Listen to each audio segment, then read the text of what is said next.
Hi there, my name is Kiana and today I will be talking to you about how you can prepare for the weather in the UK. What can I say about the weather in Bournemouth? I suppose one way I would describe it is that it's temperamental. It could be really sunny and then it could get cloudy and then it could start raining and then it can go back to being sunny, but I guess that's just part of the excitement. But you learn to adapt, and to prepare you for your arrival, I've come up with a couple of tips that I've learned over the past 4 years of living here. The first one is definitely to pack an umbrella or a light rain jacket in your bag before you leave the house. Even if it's a little bit heavy, it's still best to have it just in case. I find that leaving the umbrella by the door or already wrapped up in a plastic bag, so if it is wet, it doesn't leak out onto my books. It's just easy to pick up before leaving the house. The second piece of advice is to buy lots of light jumpers, cardigans, blazers, turtlenecks, anything that you can layer.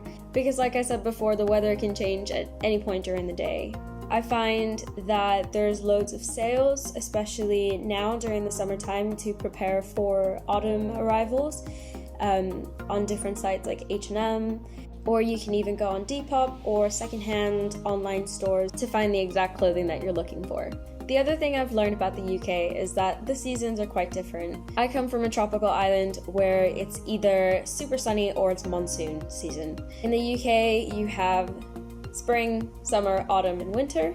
I would personally say from my experience that from October to March, it's really cold. And then from April to September, it's relatively warm, but it has changed over the years. I guess it's also really different because living by the beach sort of makes it like a microclimate, so it can be quite different to how it is in London. It's quite windy all the time. I'm not sure if you can hear it in the background, but today's quite a windy day. The other thing about Bournemouth is that sometimes it can start off really cold in the morning and quite fresh, and then throughout the day it gets really warm and then it gets colder in the evenings. So like I said before, carrying an umbrella or a light jacket or a light jumper or a cardigan is really helpful, just so you can better prepare yourself for if it gets a bit chilly in the evening. On a side note, not just clothes or accessories, but a lot of people think that this is unrelated. You really need to prepare yourself to eat well and take the right vitamins. For example, when I first moved here, it was really cloudy and I wasn't getting as much sunlight as I did in Sri Lanka, which is why I started taking vitamin D tablets. You can also take vitamin B12, which I personally take to help with fatigue. You also need to make sure that you're eating properly so that your body stays warm, especially during the colder months. A lot of people already know this, but you need to wear sunscreen every single day. Even if it looks like it's cloudy outside, it's really great for your skin. Also, because the weather changes so frequently in Bournemouth,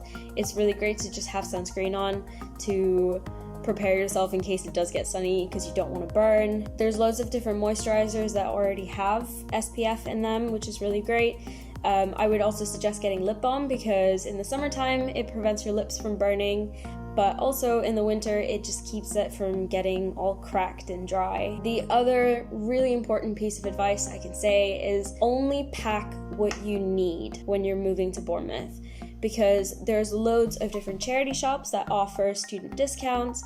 There's also websites like Unidays that help get you student discount. There's also loads of sales going on at the same time because it's transitioning from summer to autumn. So because you can get most of the stuff that you need while you're here, it's just easier to only pack the essentials. If you would like any more advice on moving to Bournemouth and what university is like, please do check out all the other blogs and vlogs from other Bournemouth University students.